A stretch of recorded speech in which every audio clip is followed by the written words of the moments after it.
विजयते श्री कल्याण राय प्रभु षष्ठ पीठाधीश्वर पूज्यपाद 108 श्री द्वारकेश लाल जी महाराज श्री की कृपा से और युवा वैष्णवाचार्य श्री आश्रय कुमार जी महोदय श्री एवं श्री शरणम कुमार जी महोदय श्री की कृपा से आज हम दूध घर की सामग्री पुष्टि टीवी के माध्यम से बादाम पिस्ता को शीरा देखेंगे। ये सामग्री दूधघर विभाग में आवेगी और बहुत सारे उत्सव जो आगे आवेंगे और जो शीतकाल में भी ये सामग्री विशेष रूप से आएंगी। तो देखते हम यहाँ की बनाने की विधि।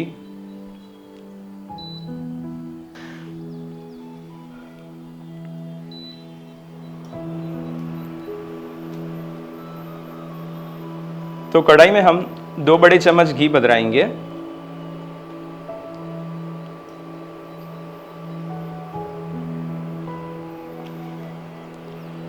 यहाँ पर आधा कप मैंने पिस्ता का भूका लिया है और आधा कप बादाम का भूका।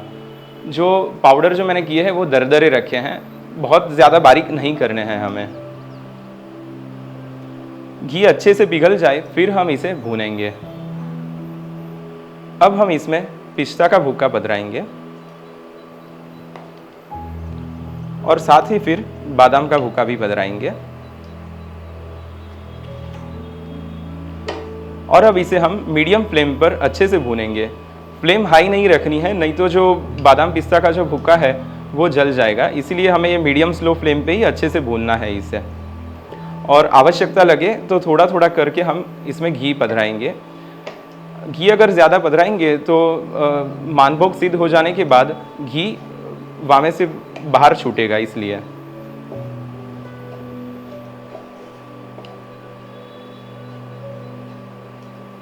और आधा चम्मच हम घी पधराएंगे।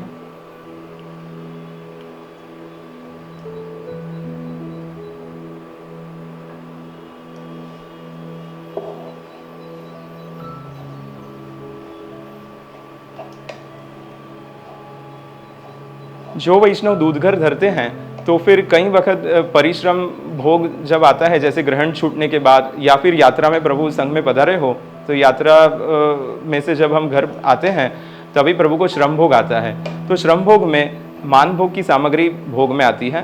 तो जो दूधघर धरते हैं तो दूधघर में इस प्रकार से बादाम पिस्ता का शीरा श्रम भोग के रूप में प्रभु को धर सकते हैं।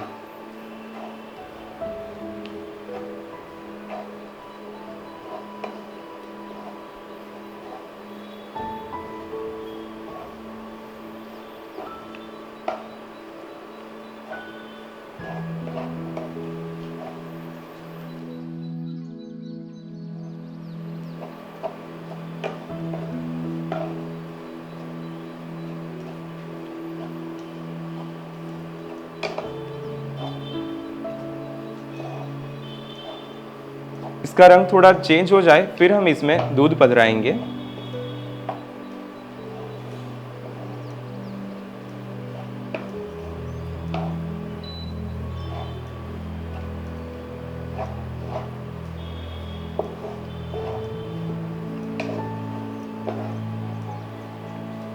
आप चाहो तो सिर्फ बादाम या सिर्फ पिस्ता का भी मानभोग या शीरा सिद्ध कर सकते हो।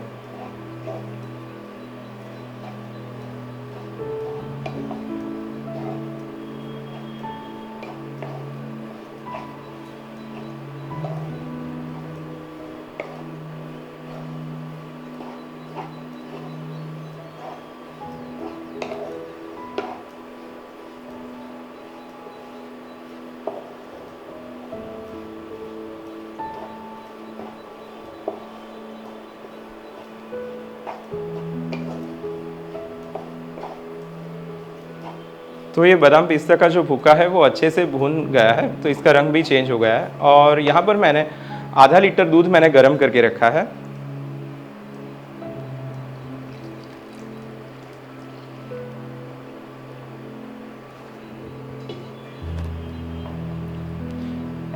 दोनों भुक्का मिला के 1 कप है और दूध आधा लीटर है।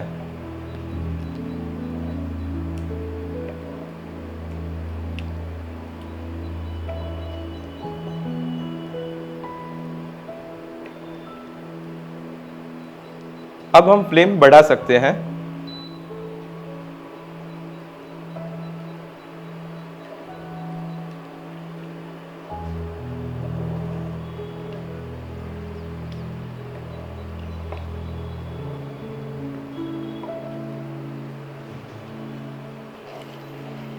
अब अच्छे से दूध जो है वो गाढ़ा हो गया है और जो मावा जैसी कंसिस्टेंसी इसकी हो गई है। तो अब हम इसमें चीनी पधराएंगे। अंदाज से पौने कप जितनी चीनी हम इसमें पधराएंगे।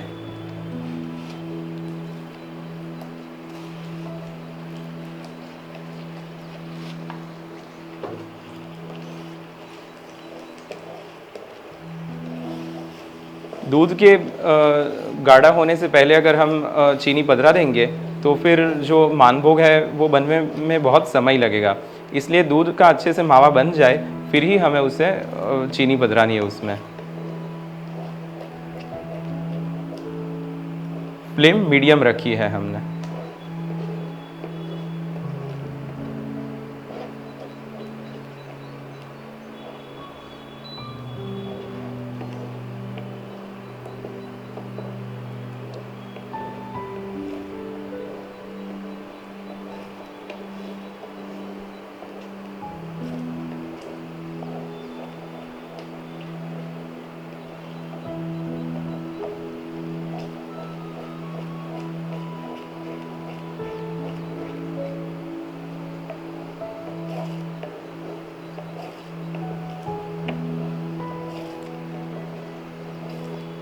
अब चीनी का जो जल है वो अच्छे से सीज जाए तब तक हमें इसे भूनना है। इसे छोड़ना नहीं है, पलटे से चलाते रहना है।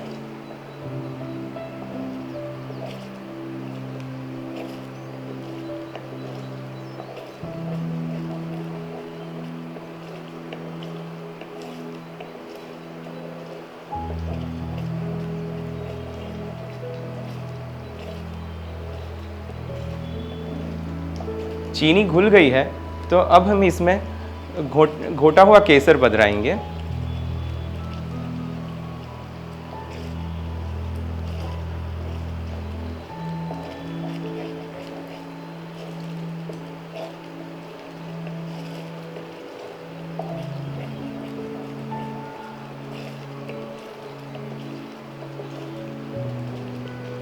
यदि आप शीतकाल में कर रहे हैं तो इसमें आप जावंत्री जायफल का पाउडर भी पधरा सकते हैं।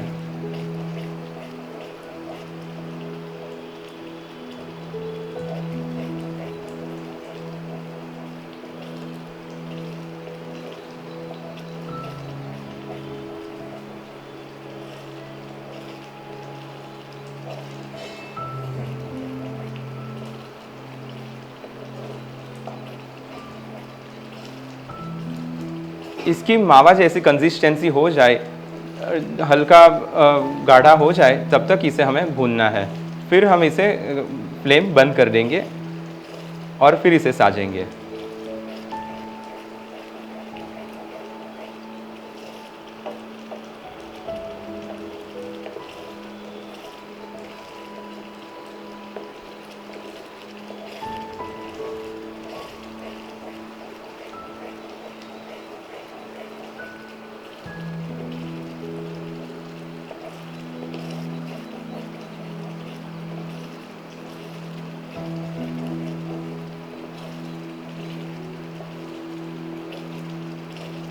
इसी प्रकार से आप अखरोट में से भी मानभोग सिद्ध कर सकते हैं, वो भी बहुत सुंदर सिद्ध हुए हैं।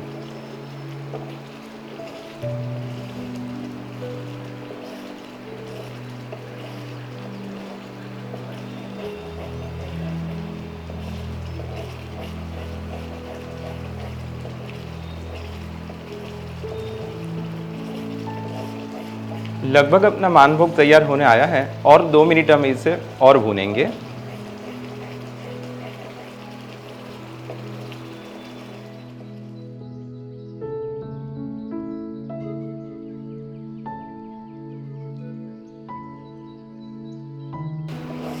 अब ये जो अपना जो मानभोग है वो तैयार हो गया है और जैसे ये ठंडा होगा और गाढ़ा हो जाएगा।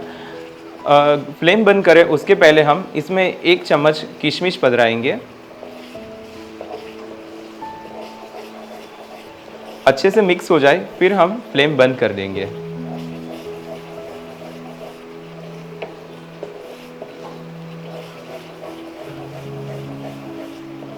किशमिश अपनी फूल गई है तो अब हम फ्लेम बंद करके इसे एक पात्र में साजेंगे।